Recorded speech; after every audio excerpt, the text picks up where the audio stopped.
Hi, I'm Ellie Hoffman, and today I'm going to be talking to you about autism. Autism is a developmental disorder that appears in the first 3 years of life. It affects the brain's normal development of social communication skills. So, someone with autism probably has a really hard time just having a normal discussion with someone, or has a lot of trouble fitting in. Autism is a spectrum disorder, and kids with autism fall somewhere in the spectrum.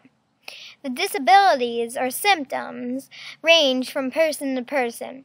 Some kids are completely nonverbal, which means they can't talk at all, while others can talk perfectly fine, but they probably only talk about topics that they're interested in. Autism is not contagious like an everyday cold, but there is thought to be a genetic component behind it.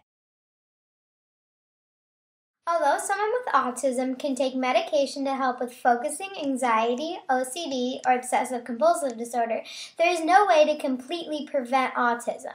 That is one thing that scientists are trying to figure out. Autism plays a major role in my life as it does in the lives of many. People who live with someone who have autism often have to make special arrangements in their everyday schedule, or most importantly, have to be extremely flexible. My brother Seth has autism. He is 15 and a freshman at Saguaro High School.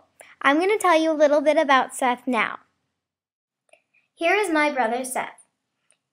If you met Seth, you probably could tell that he was a little different from you and I, but I doubt you'd know that he's autistic. Seth is funny, usually very happy, and extremely friendly.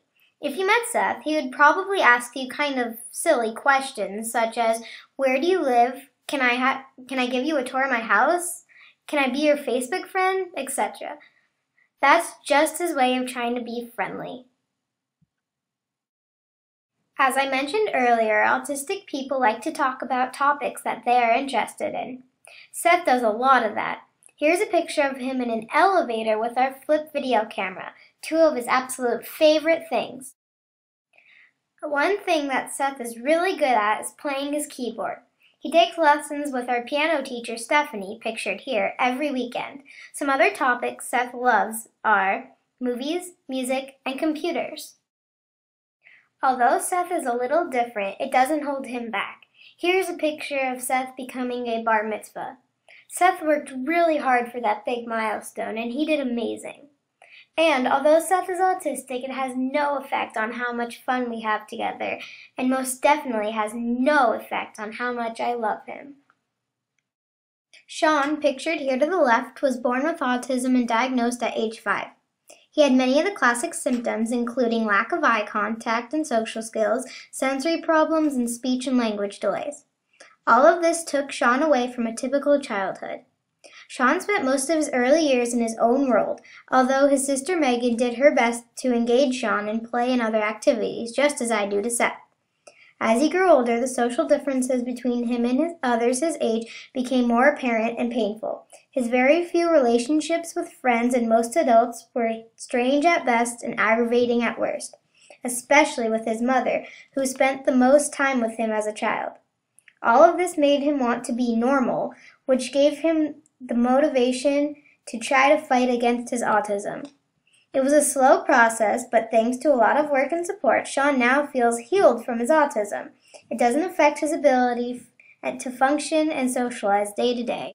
When I asked Sean, what do you want the world to know about autism, his response was this: I want the world to know and understand that as with neurotypical people, everyone on the spectrum of autism is unique and has the capacity to learn, though in different but not wrong ways. Anyone dealing with such a person, sibling, parent, teacher, and so on, has to be flexible and realize that there is no single approach that works for everyone. Educate yourself before you judge. As an adult, Sean wrote the book There's a Boy in Here with his mother, explaining what it's like growing up with autism. There's not a lot of autistic people who can communicate what it's like growing up with autism.